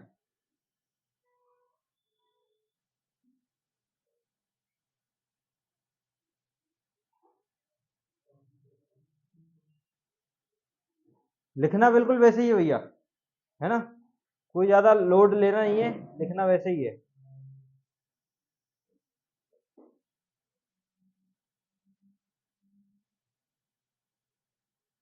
चलिए देखो, कॉन्सेप्ट समझिए भैया, कॉन्सेप्ट कहाँ है, अच्छा ये दिख रहा ना, अब क्या लिखना है ऊपर, प्रकरण क्रमांक दिया है क्या अपने जजमेंट राइटिंग में, दिया है कि नहीं, देखो प्रकरण क्रमांक दिया है क्या, दिया है, कितना दिया है, हाँ वही होता है, कितना दिया है, 587 बटे, अरे 2007, ये आपको ऊपर लिखना है, आप ये आपको ऊपर लिखना है, कल चेक करूंगा आप लोगों का जजमेंट, है ना, ध्यान से, तो बिल्कुल ध्यान से समझ लेना, मुझे पूरा चाहिए। आप क्या लिखा है ऊपर, न्यायालय विधान महेश्वरी, ये सब चीजें आप ऊपर लिखोगे ज्यों की त्यों। इसके बाद ये वाली जो पॉइंट है, कहाँ गया, ये वाला जो पॉइंट है, RTI number, filing number, CNR number, संसद दिनांक, ये सब चीजें लिखनी है, दी हो तो लिखो, नहीं दी हो तो मत लिखो, बात खत्म। देन इसके बाद जो बीच में जो सेक्शन लगी हैं, कितनी लगी थी, 380 और 457, बस ये वाली लिख दो। थाना कौन सा था, क्यों नहीं दिया होगा, ये पूरा यहाँ पे थाना, थाना जो दिया हो थाने का नाम, थाना कोतवाली, सिटी कोतवाली, ये पूरी लाइन आ जाएगी ऊपर की जो उसमें दी है, आपराधिक प्रकरण नंबर। और आपका ये इस पे 380 और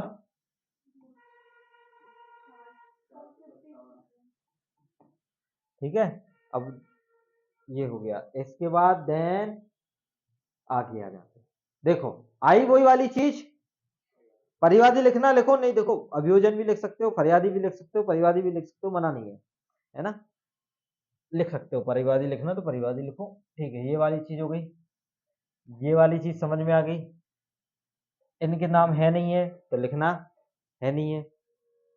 देखो तलहा खान पिता नसीम अहमद, अपने को क्या करना, दिया है क्या इनमें, ए और बी दिया है ना, ए भी लिख दो, डाल दो यहाँ पे ए पिता लेस देन, खत्म, मतलब खाली ब्लैंक कर दो। उसके बाद उमर ब्लैंक कर दो, इसके बाद ब्लैंक कर दो। कोई और है क्या, एक ही है ना, अभियुक्त एक ही है कि दो हैं, एक है। पिछली वाली कहानी में दो थे, ए और बी, तो दोनों के पिता का नाम, फलाना नाम, ढिकाना नाम, ऐसे कर दो। कहाँ का एड्रेस है, एड्रेस उनका अगर दिया हो तो लिख दो, नहीं तो पता अकेला डाल के खाली कर दो, ब्लैंक छोड़ दो। अरे अभियुक्त तो बोल रहा हूँ, परिवादी नहीं, अभियुक्त। परिवादी जहां है तो वो वहां लिख देना, ठीक है, ये अभियुक्त है। हाँ अपराध की तारीख वगैरह ये सब दी हो तो लिखो, नहीं तो मत लिखो, आ जाओ। ये पीटीओ भी लिखो ना, जजमेंट में क्या लिखना, और ये भी ध्यान देना, इधर आओ।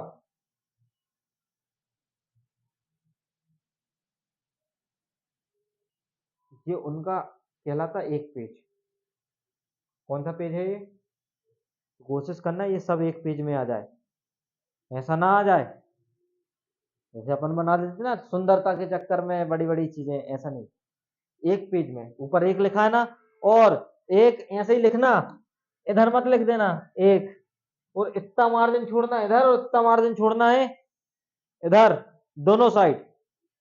देन इसके बाद ये पीडीएफ वाले ने लिखा है, मतलब जो भी है।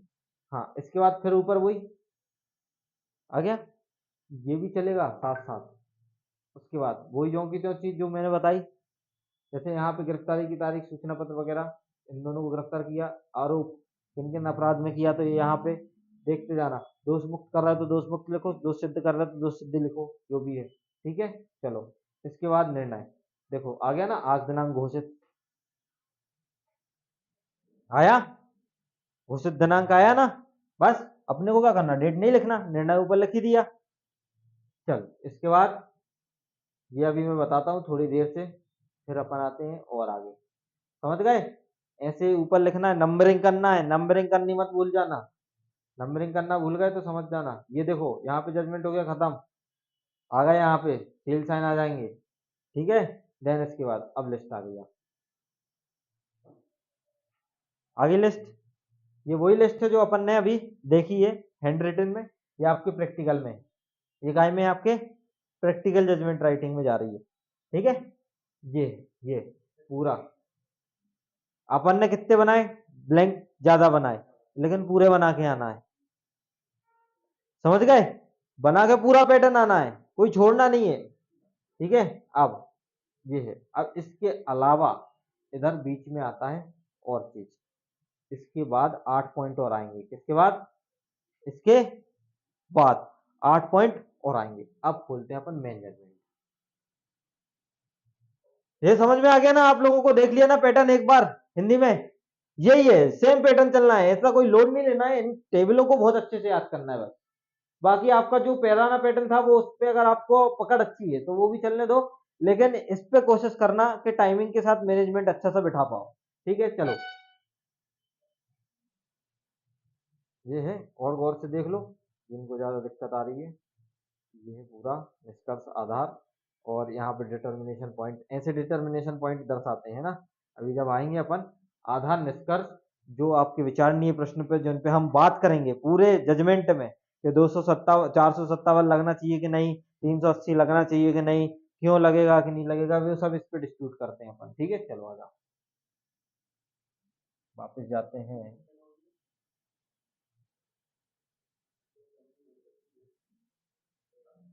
नहीं होगा, आज तो अपन पूरा जजमेंट करके ही देखेंगे। ये लास्ट है भैया, लास्ट। अब पढ़ के सुनाऊंगा मैं, मेरा जितना हो गया काम पूरा हो गया। अब आपकी ड्यूटी है, अगर आपको इसमें से कोई भी क्वेश्चन आते हैं तो कमेंट में कर देना, फोन कर देना। हो गया ना? हम्म।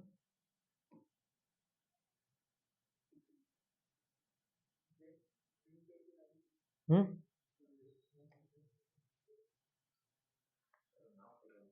ठीक है।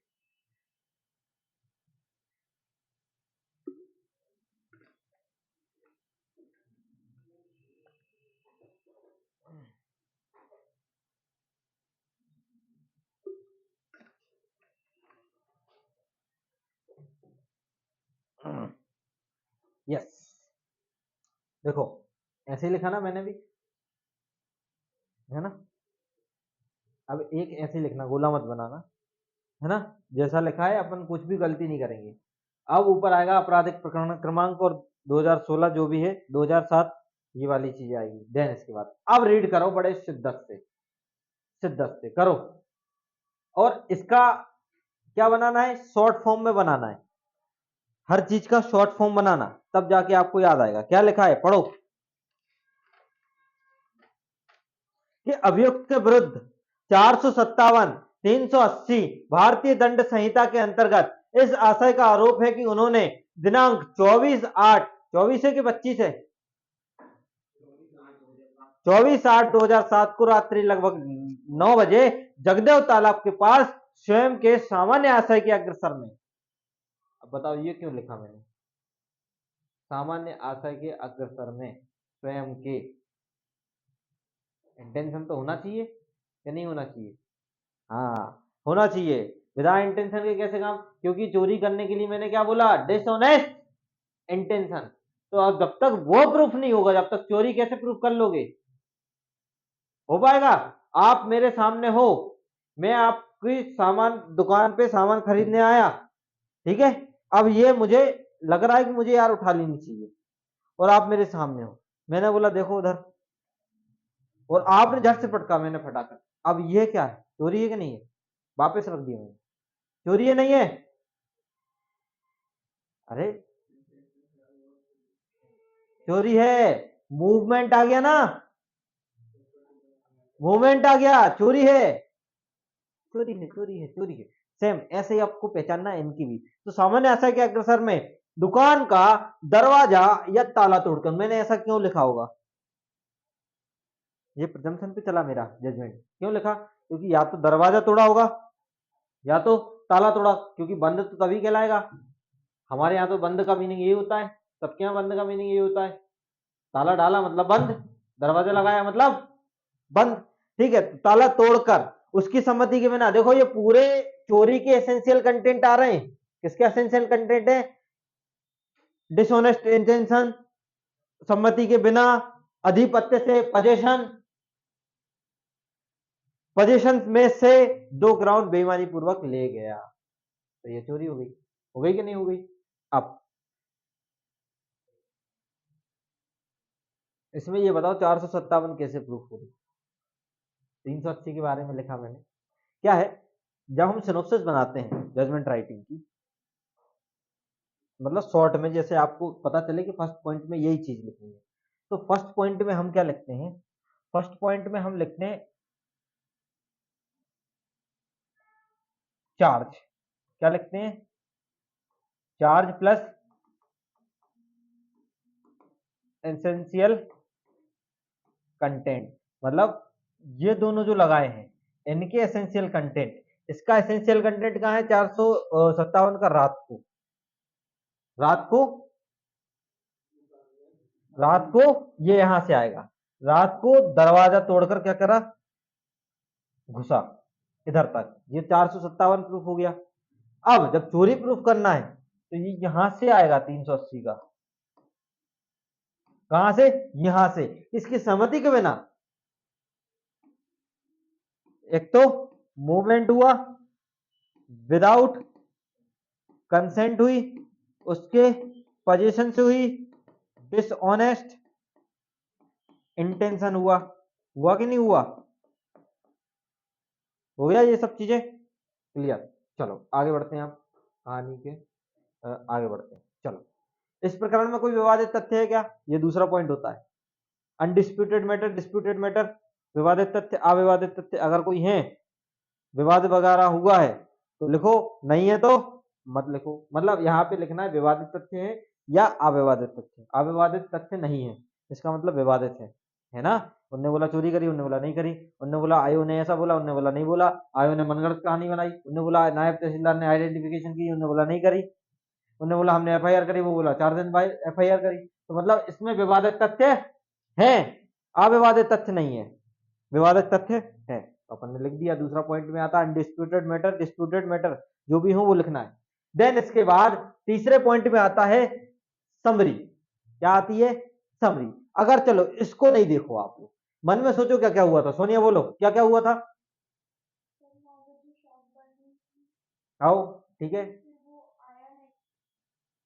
सुबह आया और अच्छा डेट टाइम कुछ नहीं लिखोगे क्या समराइजेशन में? चलो मैं किसी मूवी का पूछता हूँ तो आप लोग डेट टाइम कुछ नहीं बताओगे क्या? इस दिन रिलीज हुई थी, हम इस वाले थिएटर में देखने गए थे, स्टार्टिंग तो यार बहुत अच्छी थी, हीरो की एंट्री बहुत अच्छी थी।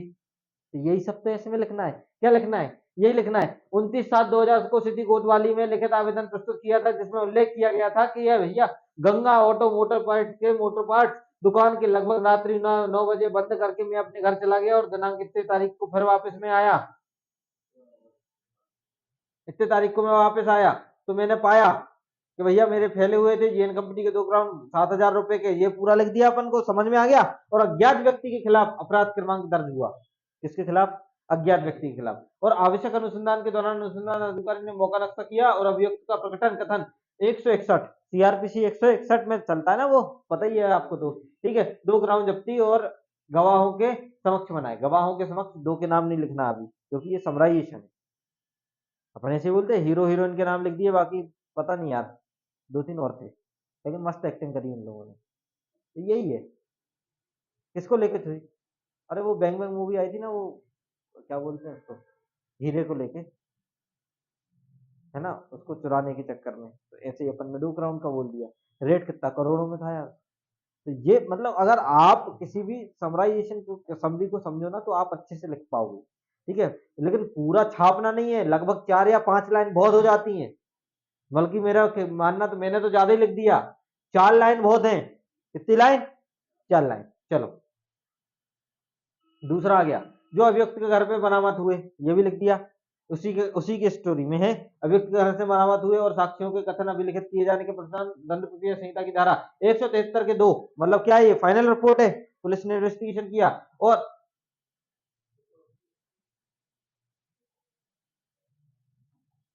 हाँ, और क्या हुआ, और संज्ञान लेने के पश्चात 207 का कंप्लाइंस किया, उसको कॉपी देते हैं ना 207 की, अगर सीआरपीसी पड़ी हो तो।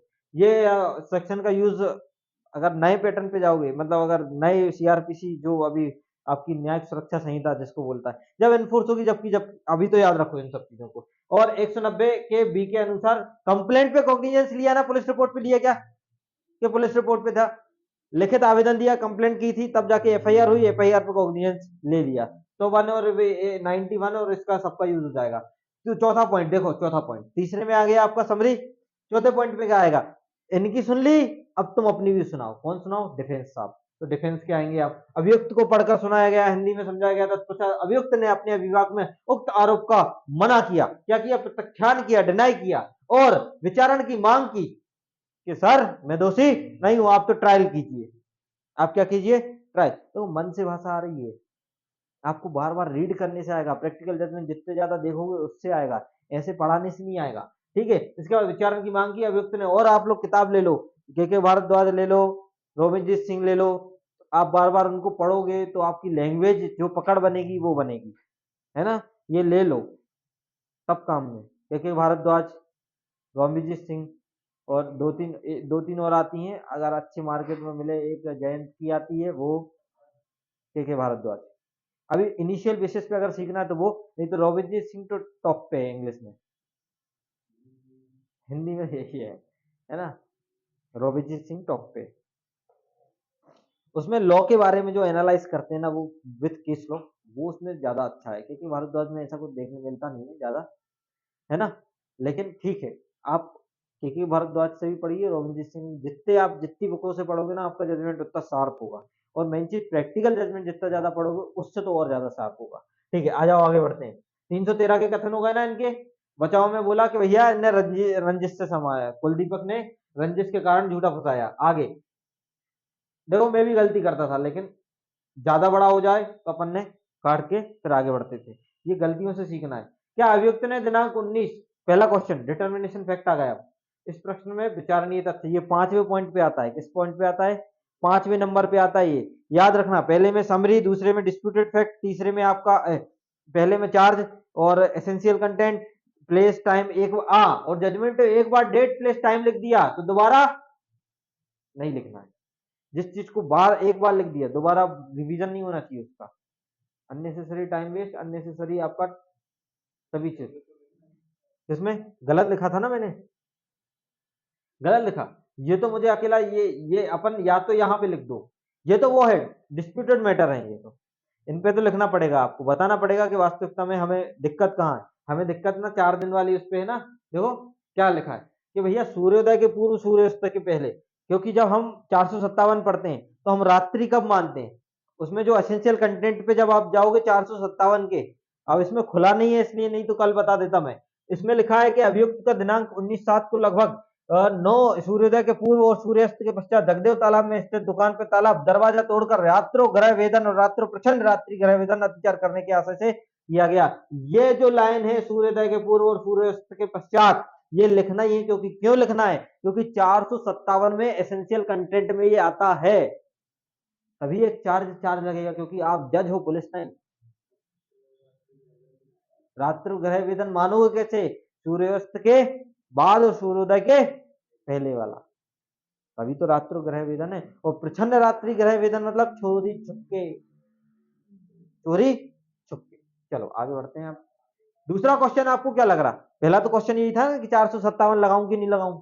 दूसरा क्वेश्चन अभियुक्त ने, और क्वेश्चन हमेशा यही बनता है चार्ज पे, 380 है कि नहीं है, चोरी है कि नहीं है, प्रचंड रात्रि ग्रह वेदन मतलब आपका क्या बोलते हैं उसको, लर्किंग हाउस ट्रेसपास या ये वाली चीज है कि नहीं है, इन पे बनेगा। दूसरा बन गया। दूसरा क्या बना कि भैया अधिपत्य से संपत्ति के बिना चोरी हुई है कि नहीं हुई है। क्या तीसरा क्वेश्चन क्या बन रहा? दोष सिद्ध है कि दोष मुक्त। अपन को पूरे जजमेंट में ये 3 चीजें प्रूफ करने के लिए पेज भरना पड़ता है। ऐसे ही जब मारपीट होगी ना तो 323 है उसके एसेंशियल कंटेंट। गाली प्रूफ होगी ना तो आप लोग गाली के लिए पब्लिक प्लेस पे हुई है उसको बुरा लगा कि नहीं लगा, ये वाली चीजें लिखोगे आप, उसके एसेंशियल कंटेंट लिखोगे आप डिटर्मिनेशन फैक्ट में, तभी जाके ये प्रूफ होगा। देन इसके बाद आगे बढ़ते हैं। देखो इसके बाद ये जो अपन ने प्रैक्टिकल जजमेंट अभी देखा था, सकारण विवेचन निष्कर्ष के बारे में क्या लिखा है इसमें? साक्ष्यों की पुनरावृत्ति से बचने के लिए निर्धारित बिंदु 1 और 2 को एक साथ निर्धारित किया जा रहा है। अब अगर आपको जजमेंट में लग रहा है कि 1 और 2 को साथ में डील करना है तो साथ में डील कर लो। अगर आपको लग रहा है कि 1 और 2 को अलग अलग डील करना है, कर लो। देखो ये आपके लगने पे है। वो डायलॉग है ना ड्रीम गर्ल 2 में, मुझे लगा ये, मुझे लगा वो, ये लगा ये, इस लगे ने तो सबकी लगा के रखी है ना। तो आपको यही वाली चीज महसूस करना है यहाँ पे, क्योंकि आपके पास 3 घंटे हैं। कितने घंटे हैं? 3 घंटे। उसमें 2 जजमेंट लिखना है, एक सिविल और बहुत बड़ा टास्क है। अगर आपको लगता है ना कि एक पॉइंट को अगर मैं सेट करता हूं और दूसरे पॉइंट को भी अगर मैं सेट करता हूं और दोनों की लैंग्वेज ओवरलैप कर रही है तो दोनों को एक साथ लिख दो, कि लैंग्वेज भी बचेगी, आपको चीजों सेम होगी, जैसे मैंने कर दिया। अब ये वाली चीजें इसके सामने है, आप लोग देखिए। मैंने क्या किया? मैंने ये किया, सबसे पहले ये बता दिया कि इसकी तरफ से साक्ष्य कौन से आ रहे हैं। 5 हैं, 5 आ गए। डॉक्यूमेंट प्लस डिफेंस विटनेस जो भी है, नीचे जो मैंने गलती करी थी वो यहाँ पे लिख दिए कि मुझे इनके अलावा जो डॉक्यूमेंट पेश हो रहे थे उनकी भी लिस्ट देनी थी। लेकिन मैंने क्या किया था, मैंने फरियादी इन सब चीजों के नाम लिख दिए, लेकिन दस्तावेज जो पेश हुए उनके नाम नहीं लिखे। गलती मेरी, गलती समझ में आ गई? जो विटनेस है उनके नाम और जो डॉक्यूमेंट आ रहे हैं उनके नाम। देन इसके बाद कारण सहित निष्कर्ष, ये क्या था अपना सकारण विवेचन निष्कर्ष, अब आएगा कारण सहित निष्कर्ष। अब जो जो आप देते जाओ, जो जो आप देते जाओ उसका हर चीज का रीजन देना है। जैसे कि जैसे मैंने जजमेंट में अभी पढ़ाया, क्या कुलदीपक मैंने ये दिनांक 24/8/2007 को रात्रि लगभग 9 बजे जगदेव तालाब में स्थित दुकानें बंद करके घर चला गया था। फिर अगले दिन आया, उसने देखा 2 ग्राउंड चले गए, 7,000 रुपए के थे। लिखित में आवेदन प्रस्तुत किया, FIR प्रादर्श P1 ये क्या करी गई, दर्ज करी गई। अब देखो क्या होता है, दो चीजों पे बात करेंगे यहाँ पे, corroborate cross examination revert, FIR proof हो रही बाय कंप्लेंट के नहीं हो रही, पहली चीज इन पे आपको स्टेटमेंट लिखना अगले पॉइंट में। और दूसरी चीज contradict support variation with the witness, अगर वेरिएशन इसका मतलब वेरिएशन मतलब परिवर्तन हो रहा है, अगर किसी साक्ष्य के बोलने पे ऐसा लग रहा है कि नहीं यार ये रिवर्ट कर रहा है, ये कॉन्ट्राडिक्ट कर रहा है इस चीज को, मैंने बोला FIR हुई, वो बोल रहा नहीं FIR के टाइम पे तुम 4 दिन डिले थे, ये वाली चीज ये इसमें आएगी। देखो आप कैसे आएगी, ये देखो 8वां पॉइंट, अभियुक्त ने प्रति परीक्षण में बचाव में कहा। अभी अपन ने किसका बोला, अभियोजन का हो गया ना, 5 साक्षी दिए, उनसे बोला हाँ भाई क्या, बोले सर हमारी तरफ से ये साक्षी है, इनसे पूछताछ कर ली। पहले उसका स्टेटमेंट हो गया तो उसने बोल दिया FIR कराई सर मैंने, इतनी तारीख को मेरे घर से चोरी हुई थी, तो पहला पॉइंट में ये वाली चीज कर दी। तो अब बचाव साक्ष्य आएंगे, बचाव पर साक्ष्य से क्या हुआ, देखो क्रॉस हुआ, क्या बोला, फरियादी ने प्रथम सूचना को 4 दिन डिले कराई सर, पहली चीज तो ये है, और उसका कोई कारण नहीं बताया 4 दिन डिले का। दूसरी चीज ये है कि फिक्स बर्डन ऑफ प्रूफ किस पे रहेगा, 100 और 100% किस पे रहेगा, 90% तो उस पे रहेगा, और 10% किस पे रहने वाला है, अभियुक्त व्यक्ति पे। क्यों, क्योंकि प्रूफ कर भाई तेरे पोजीशन में वो प्रॉपर्टी नहीं थी, तेरे पोजीशन से वो प्रॉपर्टी नहीं मिली, तू भी तो प्रूफ कर। समझ में आ रही बात को कि दोनों कितना है, वो चोरी प्रूफ करने में लगा रहेगा और ये पोजीशन प्रूफ करने में लगा रहेगा। दोनों आपको लिखना है, मुझे नहीं लिखना है, दोनों आपको सोचना है, मुझे नहीं सोचना है। आगे विवेचना अधिकारी में न्यायालय ने कथन किया और राजा राम गोपाल, और ये सब चीजें मैंने पढ़ा चुकी हूँ कि सपोर्ट प्रोसिक्यूशन सीजर रिपोर्ट आपको प्रूफ करना है, और जो क्रॉस में जो बोला गया उसको कोई एविडेंस दिया है तो वो भी आपको किस वाले पॉइंट में लिखना, 9 वाले पॉइंट में लिखना है। देन इसके बाद 10वें वाले पॉइंट में क्या लिखना कि अभियुक्त ने अपने बचाव तर्क में क्या बोला, इसने ये बोला कि भैया विवेचन अधिकारी ने उसके कब्जे से चोरी की वस्तु जब्त नहीं की, पहली चीज, कुछ बोला था क्या, और दूसरी चीज मनगढ़ंत कहानी बनाई, ये भी उसमें बोला तर्क वाले में, और तीसरी चीज ये बोला कि अगर साबित नहीं होता तो गवाहों के हस्ताक्षर तो प्रूफ करो, वो भी नहीं है। इसका मतलब ये खंडनीय नेचर का है, किसका है, खंडनीय नेचर का। देन आगे बढ़ते हैं, नायब तहसीलदार के बारे में मैं पहले ही बता चुका हूं, मुख्य परीक्षा हुई इसकी, इनने बोला हमने पहचान कराई और पहचान कराने के लिए जब्ती सामग्री कराई, परंतु इस बात का कोई साक्ष्य नहीं दिया गया कि यह की कार्रवाई कौन से साक्षी में उपस्थित करवाई थी, और इस बात का कोई सबूत न्यायालय में पेश नहीं किया। ये तो हमें भी पता है, ये मैं अभी भी बोल रहा था, पिछली बार अभी भी बोला था ना कि इनने कोई एविडेंस नहीं दिया, यही वाली बात मैंने इसमें लिखनी। मतलब आपको पैटर्न समझा रहा हूं कि लिखना कैसे है, समझ में आ रही, लैंग्वेज कैसी बनानी है, जो मैं समझा रहा था ना वही चीज इसमें दिख रही कि नहीं दिख रही, अलग से कुछ आया क्या, मेरा एक एक व्यू जो मैंने देखा, जो मैंने महसूस किया, वो मैंने पॉइंट बाय पॉइंट लिखा, और पढ़ने में मजा आ रहा कि नहीं आ रहा, ये लैंग्वेज होनी चाहिए। इंग्लिश हिंदी कोई, आपको भी अगर इंग्लिश में ये एविडेंस एविडेंस बोलते हैं, प्रोसिक्यूशन को प्रोसिक्यूशन बोलते हैं, एक्यूज को एक्यूज बोलेंगे, अब है हा था ये सब आपको पता है कि कब लगना है, रहा है तो ING लगना है, ये सब आपको पता है, पूरी वोकैब आपके पास है। अगर हिंदी इंग्लिश का इशू नहीं है तो सिर्फ आपकी वोकैब याद होनी चाहिए, आपकी लीगल टर्म, और आपका ट्रांसलेशन भी इससे अच्छा। 12वीं में मैंने FIR प्रूफ करने की कोशिश करी, देखो क्यों करी, क्योंकि इनका ये देखो ये हो गया पूरा मार्शलिंग पॉइंट। कौन सा मार्शलिंग पॉइंट मैं बताता हूं आपको, मार्शलिंग पॉइंट कहां से चला अपना, यहां से, ये पूरा जो पॉइंट है, देखो ये पैटर्न एक बार सिखा रहा हूं, बार बार नहीं है ना, ना मेरी बस की है बार बार से बताने का आपका, ये पूरा मार्शलिंग पॉइंट है, मार्शलिंग है, ये पूरा क्या है, मार्शलिंग है। और मार्शलिंग कहां से कहां तक है, 6वें वाले पॉइंट से मैंने स्टार्ट करी कहां तक, ये आपके 11वें वाले पॉइंट तक।